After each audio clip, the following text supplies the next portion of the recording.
First session of Young Neurosurgeons Forum. I would like to ask Dr. Yousuf, Shaikh from Pakistan, and Dr. Atef Nsir from Tunisia to please turn on their mics and take over for the moderation of this next session. Thank you so much, and we are happy with you today. We are so delighted to see so many people from around the globe. So we will moderate the first session, which is the Young Neurosurgeon Forum. I will be here with Dr. Yousuf, and the first speaker will be Dr. Adnan from Iraq. He is going to speak to us regarding the application of pin head holder. So Dr. Adnan, please take it away. Good morning, good afternoon. Thank you for allowing me this opportunity. In fact, it's a great chance to present my experience with the most important, though initial step of any cranial surgery. So now I am sharing my screen. Can you see my slides? Professor Adnan, can I say something about Yousuf? I think you can continue.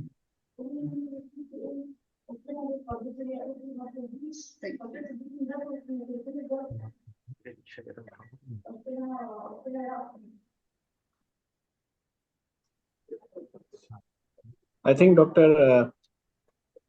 Ahmed can continue with his presentation. Yes. Yeah. Can you see my screen? Yes. Okay, thank you very much. Good morning, good afternoon, good evening. Thank you for allowing me this opportunity to share my experience with this probably seems to be very simple, very initial step of any cranial surgery. But for me, it's the most important step. If it is done correctly, then all the other steps can be corrected. But if this initial step is done in a wrong way, then just like the mathematics, the wrongness will be magnified more steps you are proceeded in your surgery. So my topic is the principles of head fixation in neurosurgical practice. The art of head fixation is considered as the initial most important step in any successful cranial microsurgery. It should be done in a harmony and a coordinated fashion with the surgical approach and the patient's positioning. You have to take in consideration how you will approach and how you will position the patient. It is based on the knowledge in the anatomy, not only of the scalp, but of the skull, mostly the vowel, and the temporalis muscle and the suboccipital muscles. I have nothing to declare.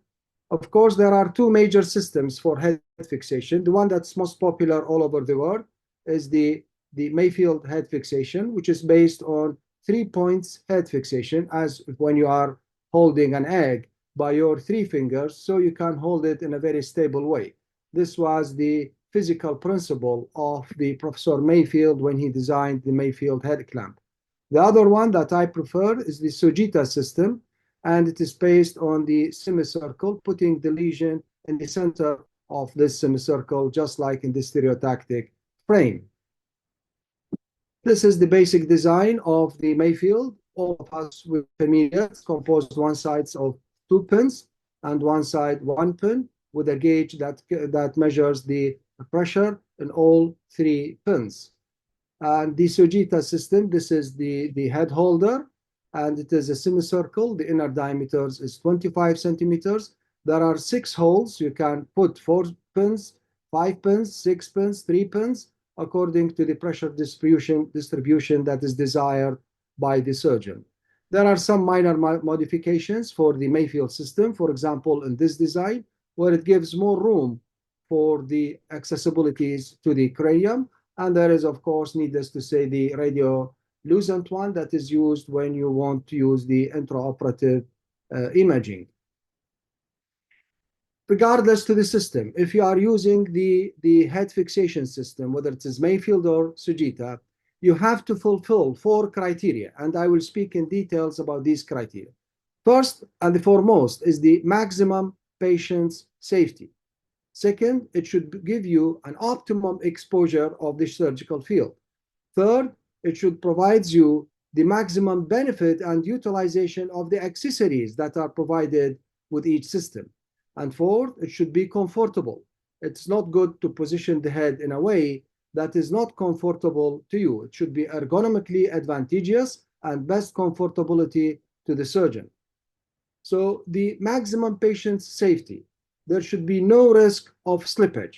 And it happens, surprisingly, in not rare situations. In about 10 to 15% of neurosurgical procedures, the slippage of the head can happen. And the FDA in 2016 urged caution with the neurosurgical head holders due to the slippage that happened in more than 1,000 of the cases.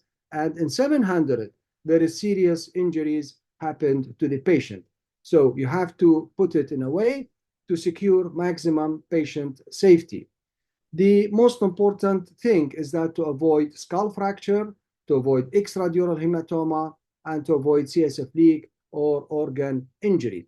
Second, it has to give the best surgical exposure of the field. As you can see that always your field is in the center of the exposure in a maximum beneficial way.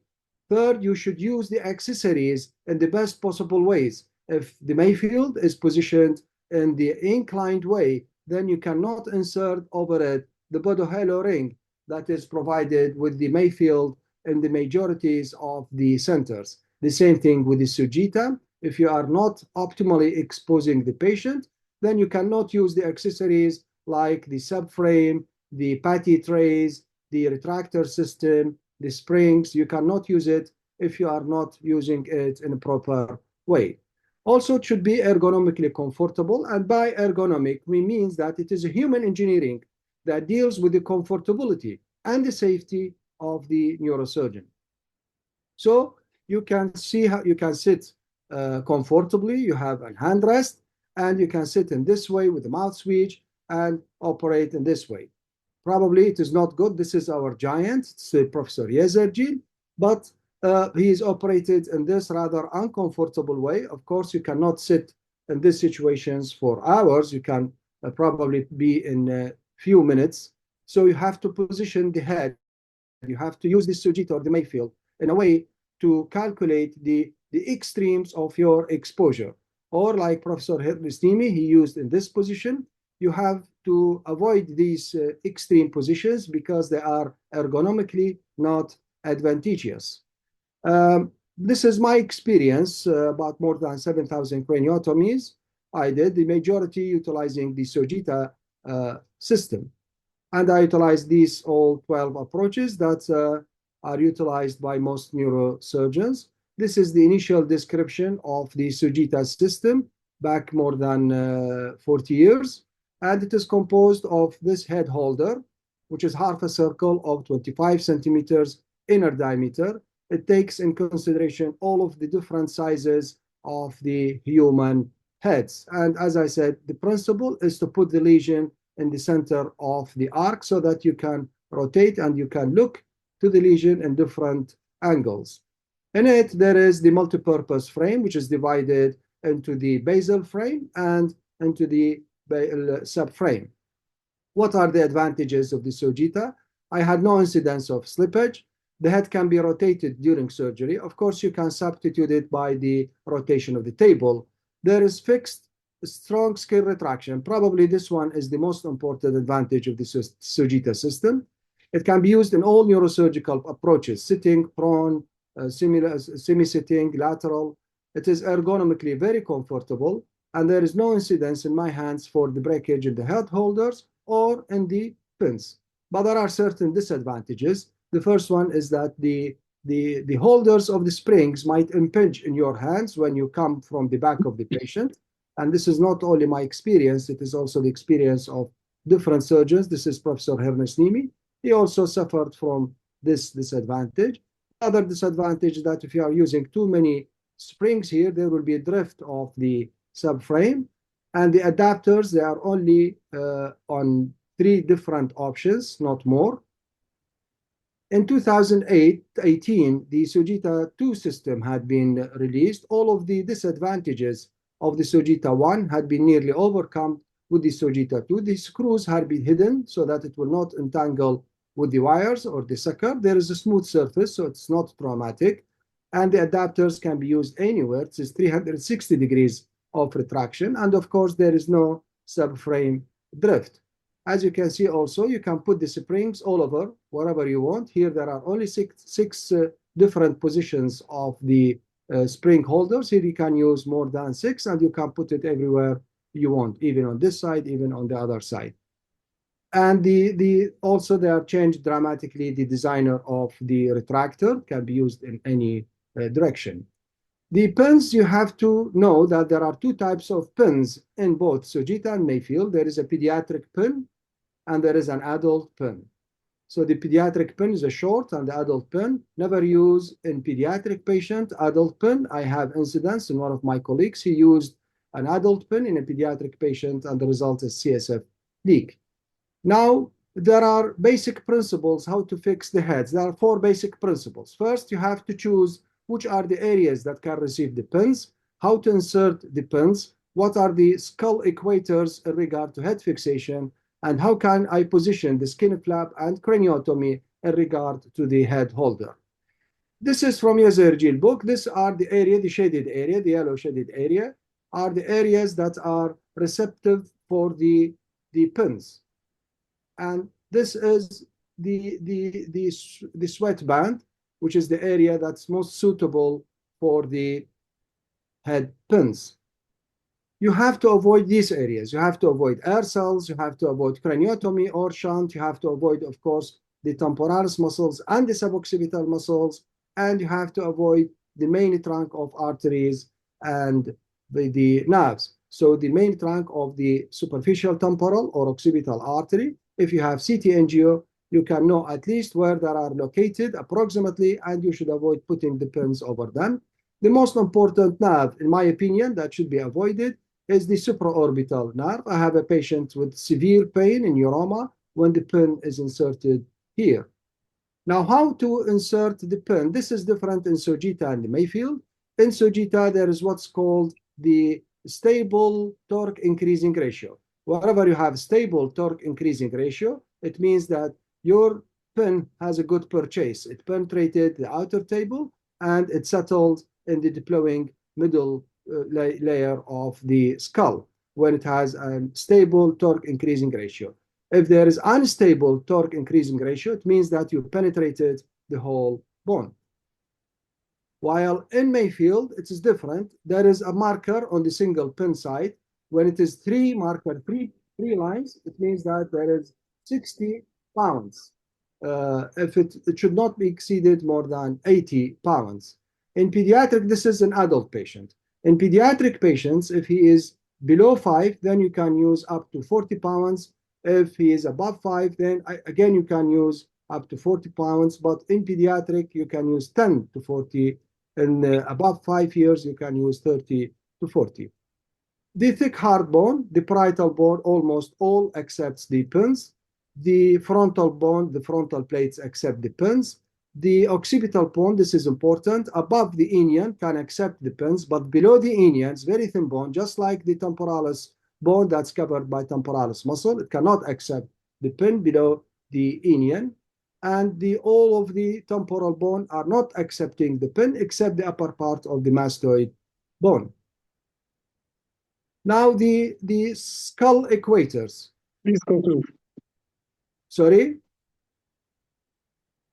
Please conclude. Time is out. I told by Professor Gongur that I have extra 10 minutes, if this is correct or not. Yeah, It's we okay, have, it's okay. Because Sachin Chimate couldn't join, because of this, we gave more 7 minutes to Ahmed Adnan. Okay, thank you very much. Okay, Thank you. thank you. So the other principle is the equators. This is very important principle. The pins should crossing the equator or at the equator.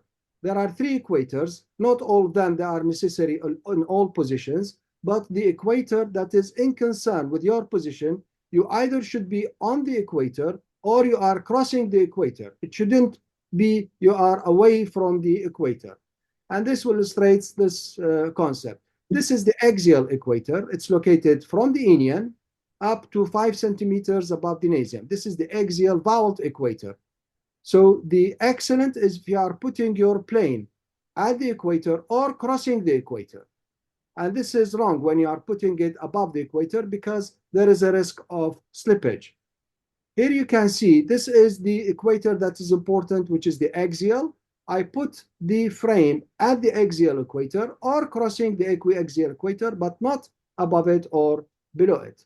Here you can see this will never slip, but this will slip because this is at the axial equator. This is above the axial equator.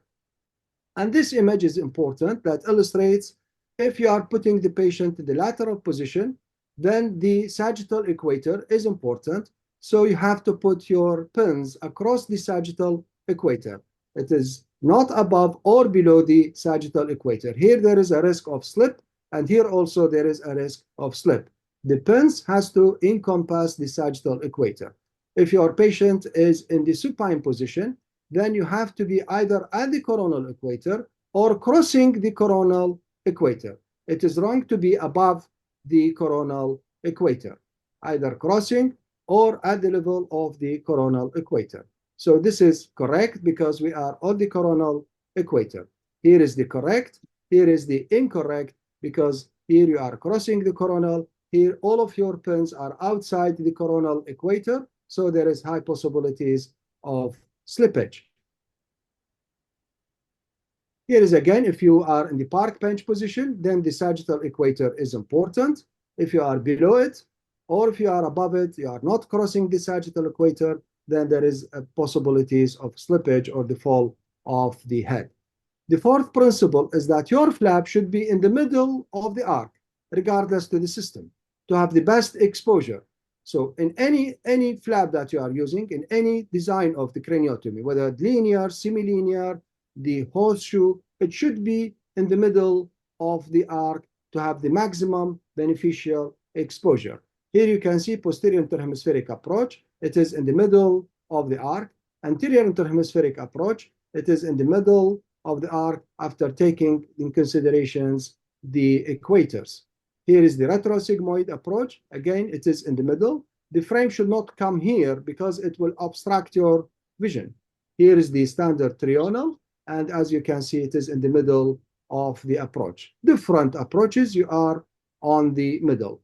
So in this way, you have a maximum exposure and you have the best benefits of the use of the springs, of the Leila system, and of the patty trays or other accessories that you want to come closer to your field. Here you can see it is in the middle and maximum exposures. It will not interfere neither with the lighting nor with your hands. It's the same. Here I will demonstrate. And you can see it will take very little time. One of your hands should be folded like this. I'm doing the fixation by myself. This should be done a diagonal. Avoid the temporalis muscle. This is diagonal to the head. Insert these two pins first, and then insert the other one in a torque increasing ratio.